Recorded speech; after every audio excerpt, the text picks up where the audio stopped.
The first round of the college football playoff, the 12-team format, we started with a game that I thought was underwhelming, Indiana and Notre Dame. And that ended up being the closest score between two teams playing in the first round of the college football playoff. Surprisingly, that was the closest game. Who knew that we would see the blowouts that we saw? And it just really didn't give us a good look in this first round of the college football playoff.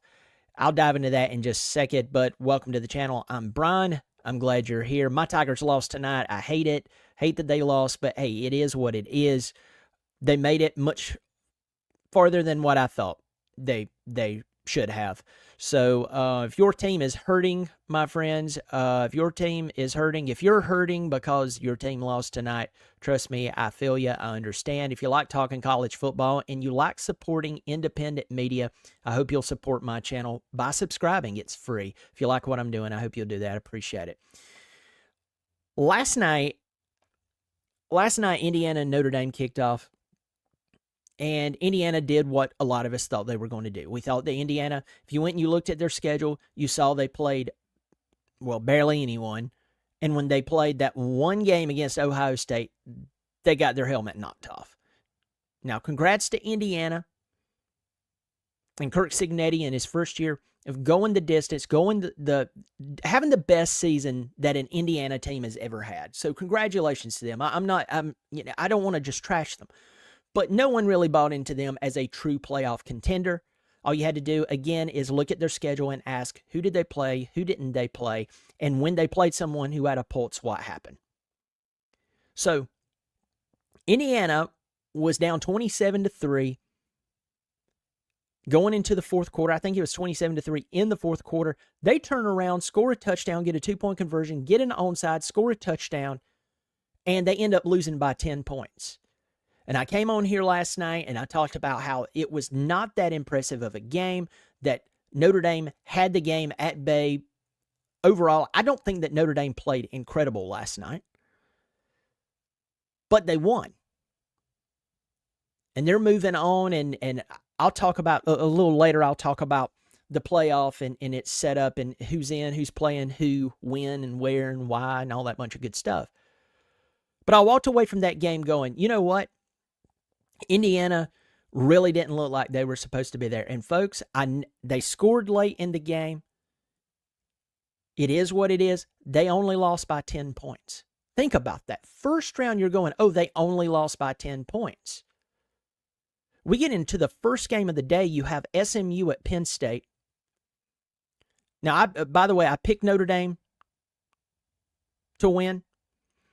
I picked Penn State to win, I picked Texas to win, and I picked Ohio State to win. This week, I recorded and made them live, my picks for these games, so you can actually go back and see the timestamp on it that these were the games that I picked. So I'm not saying, oh, I picked that when in reality I didn't. But I picked Penn State to beat SMU. I just felt like it was too much too soon with SMU. I know that Clemson had problems with SMU, but just because my favorite team has a problem with a specific team doesn't automatically make that opposition good. You know? So I picked Penn State, though throughout this season, I really haven't been impressed by them. Penn State absolutely destroyed them. Penn State beat them, what, by 28 points? Yeah, 38-10. Clemson couldn't stop that little play that SMU continued to run, slipping the running back out of the backfield. It's funny, Penn State looked at it and said, oh, they're only slipping the running back out of the backfield, so we're just going to take that away from them, and they did. And they beat the trash out of Penn State. I mean, not Penn State. Penn State beat the crap out of SMU and won by 28 points. Then we go to my Clemson game. Clemson lost the game by 14 points. The very first drive of the game, Clemson called, Garrett Riley called an incredible first drive. It ate up a lot of clock. Texas couldn't stop it. Clemson ends with a touchdown. It's great, 7-0. 21 points later, Texas has the lead 21-7. They go into halftime up 28-10. Clemson climbs all the way back into it. At one time, it was 31-24, but Clemson could not stop the run. A lot of Clemson fans yelling about holding and holding and holding. And yes, I get what you're saying, but there was a lot of plays where Clemson was literally getting blown off the ball as though they were little kids playing against big kids. Poor tackling, lack of execution. Everybody's calling for the head of the DC's head. Clemson loses by 14 points. I'm not happy about it. I'm sitting here going, we dug ourselves into a hole. That was bad. Then you get to the game that shocked me. I mean, it completely shocked me. I picked Ohio State to beat Tennessee. But I did not pick Ohio State to absolutely embarrass Tennessee by 25 points. Think about that. If any time late in the season, if you ask anyone, hey, should Tennessee be in the college football playoff? Yes. Should Ohio State be in the college football playoff? There would be some people who would say after that Michigan loss, actually, no, they shouldn't. And Ohio State came in. Ryan Day has more fire up under his seat than if he was sitting on a throne in Hades. He has a $20 million plus roster. He can't beat the team up north. And so everybody's sick of him. Tennessee comes into this game. Josh Heupel's kind of ahead of schedule of where he should be, considering the conference he plays in, considering that he has a redshirt freshman as a quarterback. And he comes into this game, and it's like, okay, I believe that Ohio State's going to win the game, but I kind of hoped that Tennessee would win the game. But that's the difference. But by the way, I want to pause there. I want everybody who's listening to me who watch this video in the future, I want you to hear this. When you pick games, you can go a couple of different routes. One, you can pick games and who will win based on your disdain for that team.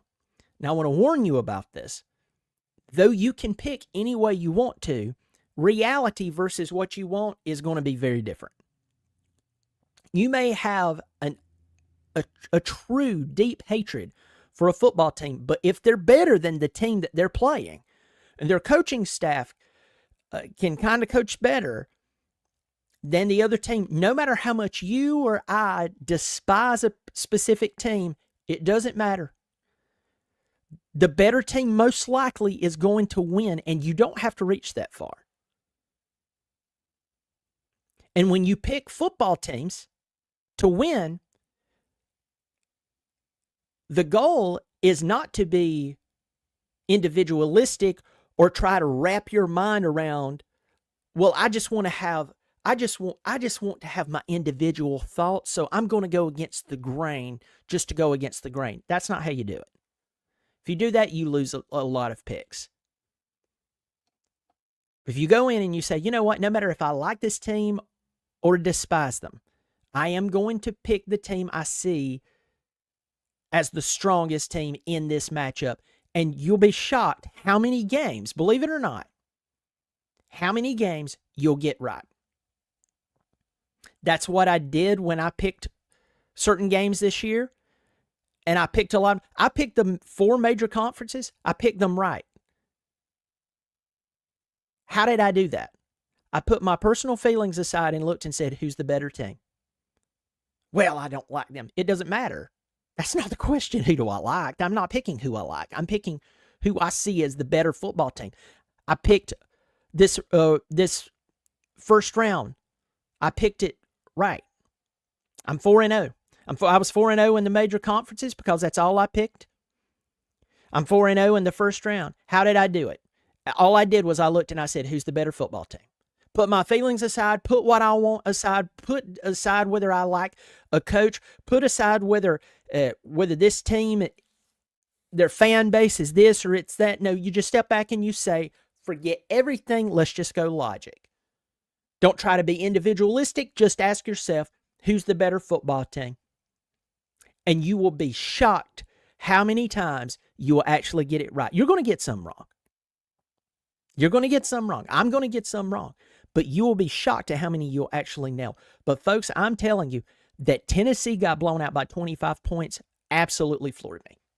And this first round,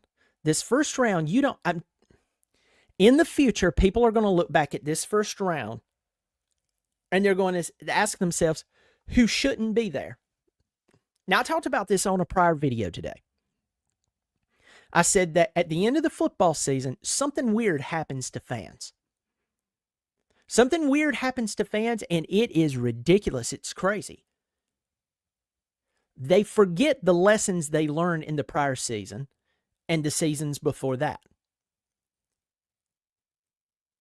They really do. They forget that strength of schedule actually matters. It matters. It matters who you play. It matters who you really don't play. It matters how, in the regular season, how you lost to certain teams a certain way. Indiana got blown out by Ohio State. Is it anyone really shocked that Indiana lost that game to Notre Dame? I'm not. Tennessee is the shocker for me. Tennessee is the big shock for me. SMU getting beat by Penn State, not a shock. Getting hammered, My Clemson Tigers losing to Texas, a Clemson football team that lost 3 games in the regular season. Every time they played a team that had a pulse and had a coach that would push back on them no matter where they played, no matter if it was a rivalry game, no matter if the conference was on the line, no matter if it was an opener that they had 8.5 months to prepare for, they still blew it. And there's Clemson fans who will watch this video. They'll watch my other videos and they'll turn around and they go, you know what? I'm just sick of that guy. He's negative. No. You've messed up one of your words. I mess up words all the time. I misspeak on here. Why? Because I'm just rambling about football. But but you're using the wrong word. I'm not negative. I'm realistic.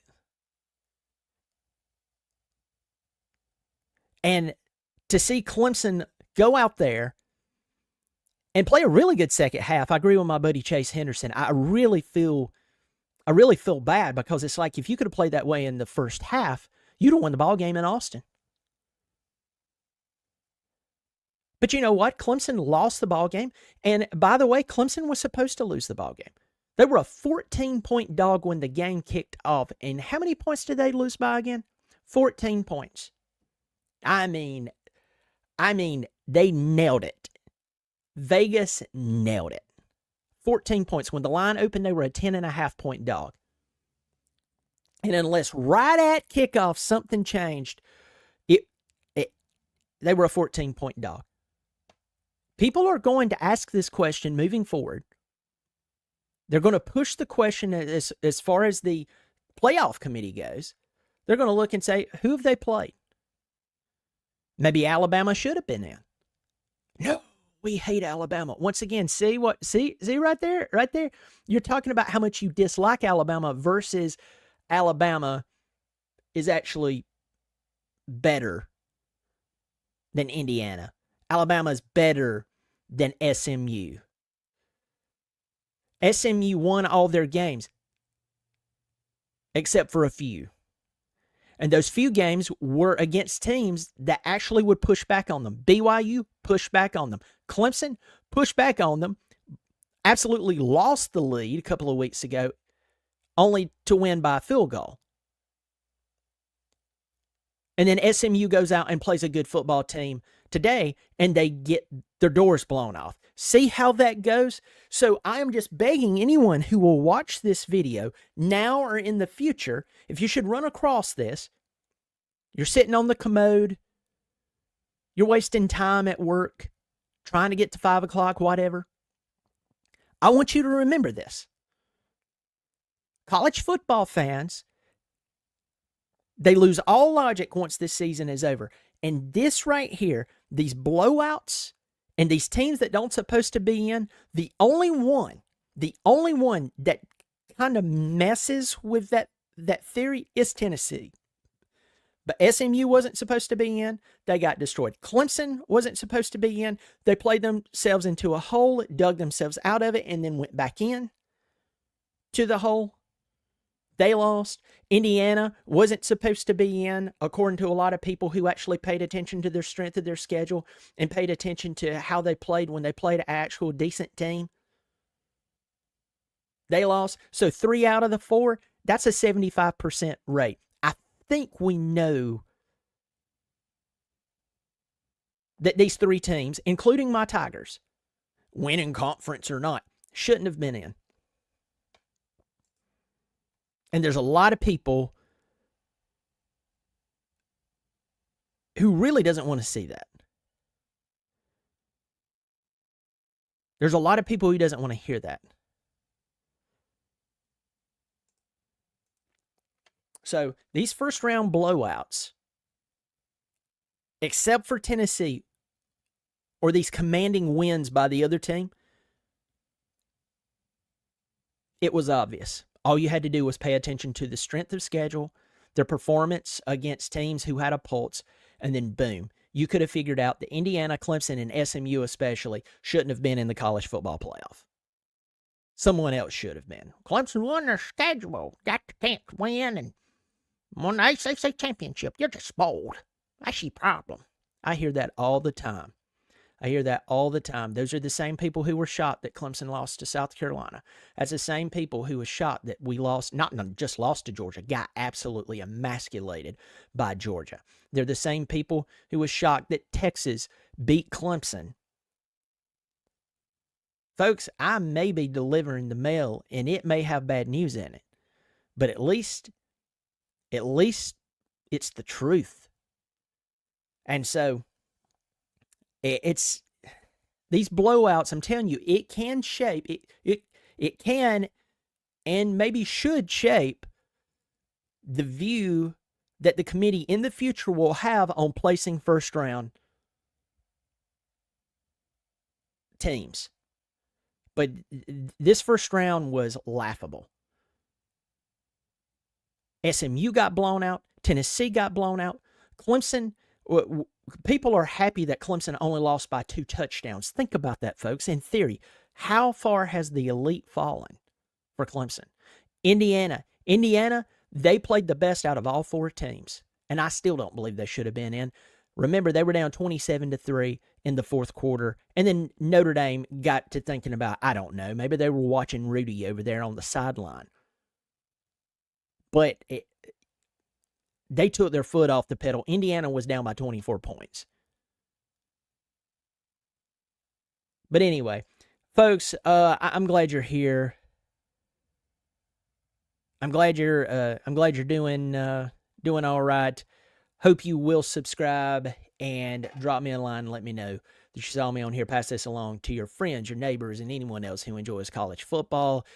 Talking college football, I am an independent media. If you want to support someone who has no strings attached, I hope you will subscribe. It is free. I do appreciate it. Y'all take care of yourselves. Hope you have a good evening. Well, it's technically morning now. But as always, go Tigers.